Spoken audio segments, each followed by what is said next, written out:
Hey everyone, I'm Paul, aka Pabro. And I'm Andre, also known as Meddler. Today is October 30th, which is a bit earlier than usual, because we're flying to Worlds soon, and we wanted to film this before we left.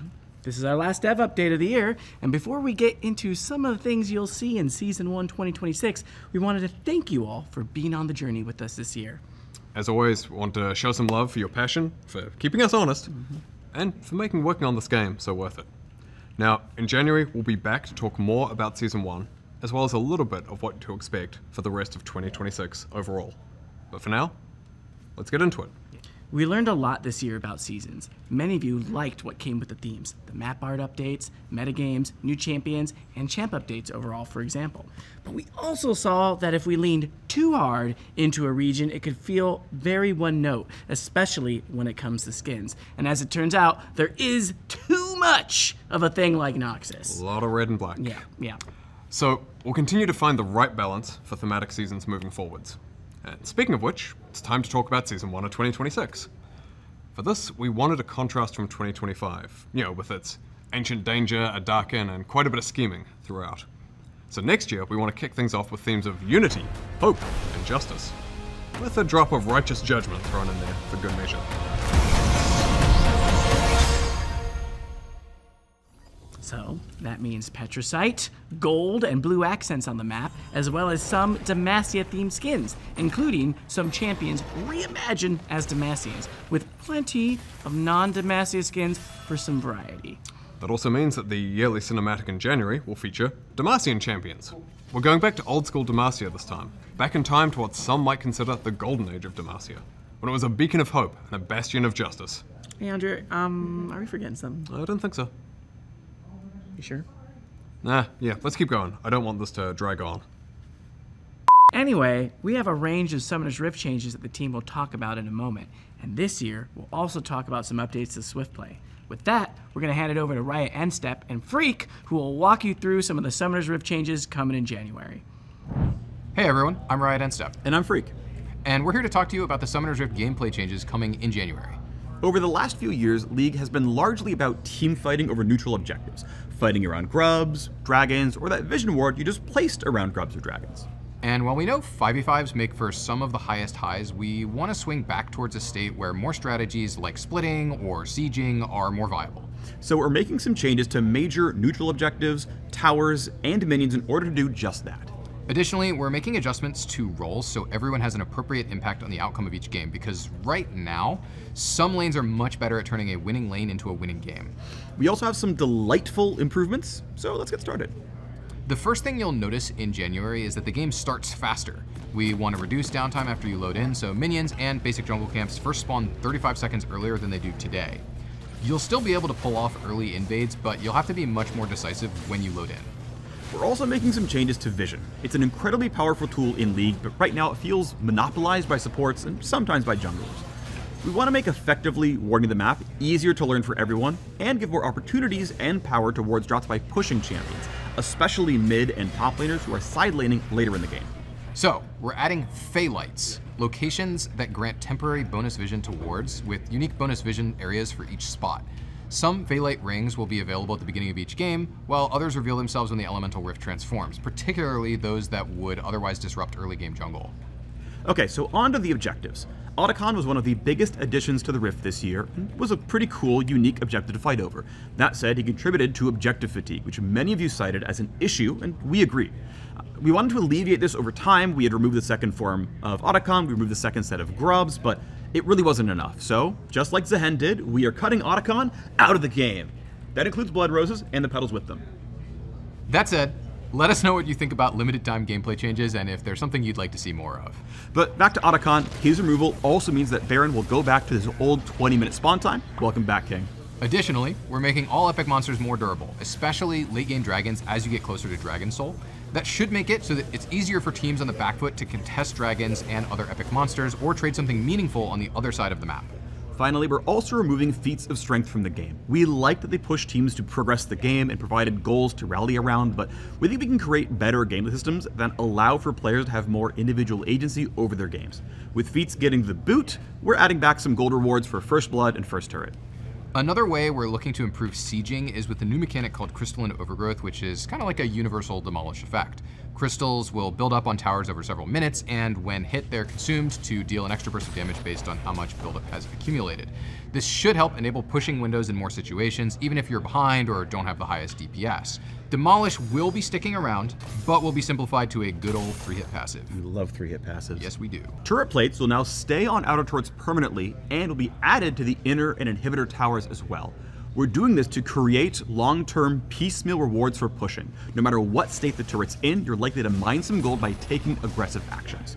We're not adding more gold to the map with these changes. Instead, we're going to be basically spreading out the current gold for killing a tower and splitting it across the plates. To further facilitate pushing, we're ramping up minion respawn rates in the late game to give more frequent access to sieging turrets. We're also adjusting late game home guards to swiftly take you to your most pushed minion wave in each lane.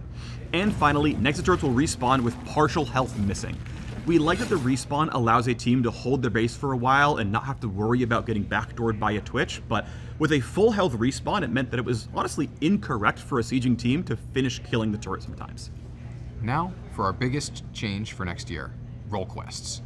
When you load into the game in January, top, bot, and mid lane will now have their own quests that reward unique power, similar to the jungle pet evolutions and the support item upgrades. You'll progress these new quests by killing minions, champions, plates, towers, or epic objectives, all the things you'd normally be doing in a game. You'll progress even faster by doing those in your assigned lane. Your quest is decided by which role you've been assigned in the lobby, so if you and a friend or a stranger want to change roles, make sure you do an official trade in Champ Select.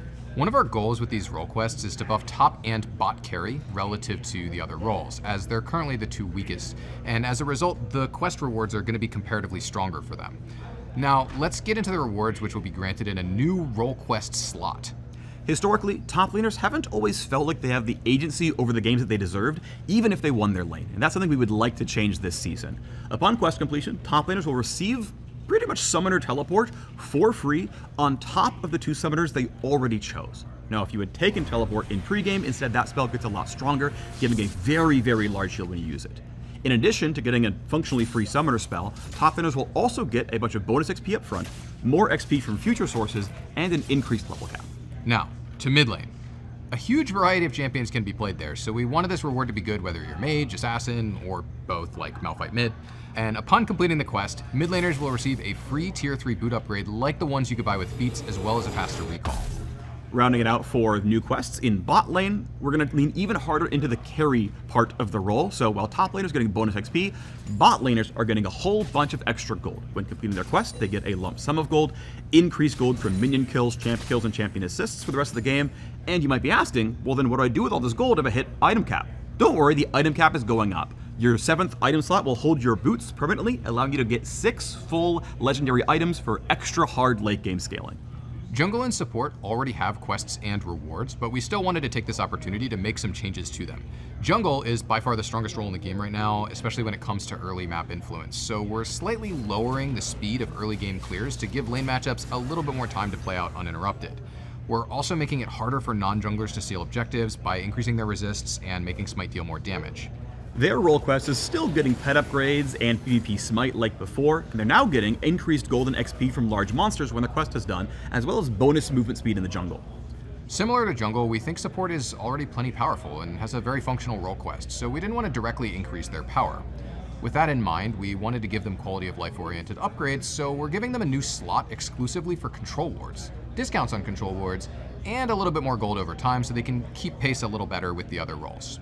Overall, we want these quests to represent meaningful power spikes in a way that leans into the unique strengths of each role. This also allows us to delete the lane swap detective mechanic that we added last year to combat pro lane swapping. We'll be keeping a close eye on how quests land, so please let us know your thoughts next year. But role quests aren't all we have planned to make your champions feel more satisfying. We're going to bring back a few items to the Rift for each class, so give them some shiny new toys, including bringing back a few familiar favorites like Hextech Gunblade. For example, we're adding the new Scepter of Bonking for AP fighters, which will empower your Spellblade Bonk to double your on-hit effects. That's not the final name, is it? I would like it, but no, we're probably going to give it something in canon. I do love bonking. Well, anyway, given none of these names are final, if you're an AD fighter without a good way to get Omnivamp, you can grab Blood Sphere, which will give you some Omnivamp and also ability haste scaling with your AD. Or if you play an AD carry who's really good at auto-spacing, you can pick up Snowbow for extra range on takedown, plus damage amp based on how far away you are from your opponents. We took a hard look at which subclasses didn't feel like they were getting enough support from the current item system and worked to fill those spaces, so we're hoping many champions have at least one of the 9 new items that they can get excited about. Speaking of which, we're also adding crit damage back to 200%.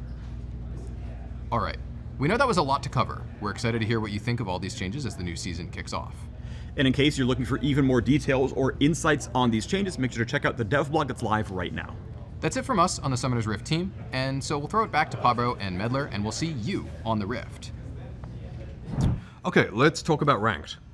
This year we've been making improvements to shorten queue times and make your matches more fair through improvements to inting and griefing detection. And, more recently, we ran a test in late September that reduced queue times by 40% at all ranks in ranked in EU West and Oceania. We want to double down on that work and make 2026 the best time yet to climb. So next year, we'll be also tackling 2 common frustrations, mismatched teams and long queues. Something we want to address is visual rank disparity in lobbies as well. When players start their climbs late after a reset, you may see a bronze player in an otherwise gold game, which can feel particularly unfair.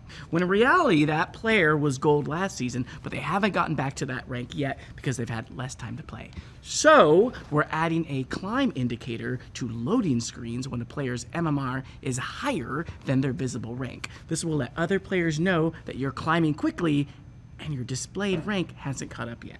We're also making changes to how flex and solo duo MMR are calculated. A common pain point is someone who is silver in flex and, say, diamond in solo duo just stomping a bunch of games, when in reality they're truly diamond in both ladders.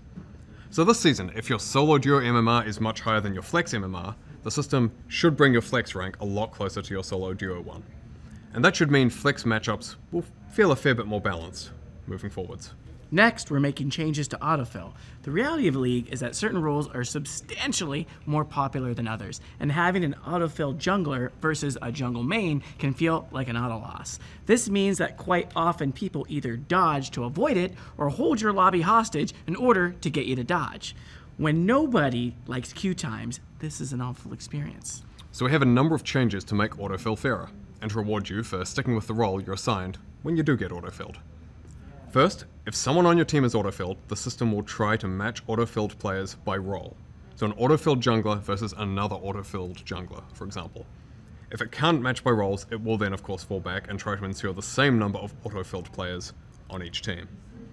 We do know though that even with that balance, autofill games can still feel discouraging when you play your best in a role that you didn't choose. That's why we're adding a new system called Aegis of Valor. If you're autofilled and earn a mastery score of C or greater, the Aegis will trigger. You won't lose any LP on a loss, or you'll earn double LP for a win. So for those of you who main less popular roles and therefore seldom get autofilled, first of all, thanks. We haven't forgotten about you. You'll still occasionally receive the Aegis benefit at about the same rate as other players because we want to reward the role heroes who keep the queue healthy and moving. Finally, we know how frustrating it is to be constantly returned to the queue because you get enchained dodges lobby after lobby. So we've made a few updates. First, after a positive response to our pilot test, we're removing the ability to ban a hovered allied champion, taking away an opportunity for a teammate to tilt off the planet before the match even starts. And then second, dodging a lobby will no longer allow players to escape autofill. It'll just get carried over to the next lobby. We think that the Aegis of Valor should provide a solid reward for sticking around and trying. So, I mean, come on, it's double LP for a win, after all. And at Master and above, dodging an autofill will count as a full loss. We know that this is a pretty big change from how we've dealt with dodging in the past, and we believe that this will lead to higher quality and faster games. Speaking of speeding things up, we're also speeding up champ select by cutting down on timers and animations, which should save about half a minute. I see what you did there. Yeah, no, I did it. And if that wasn't enough, we've got one last ranked change. We're adding back duo queue to higher ranks, including Challenger, in most regions. For so many people, League is better with friends.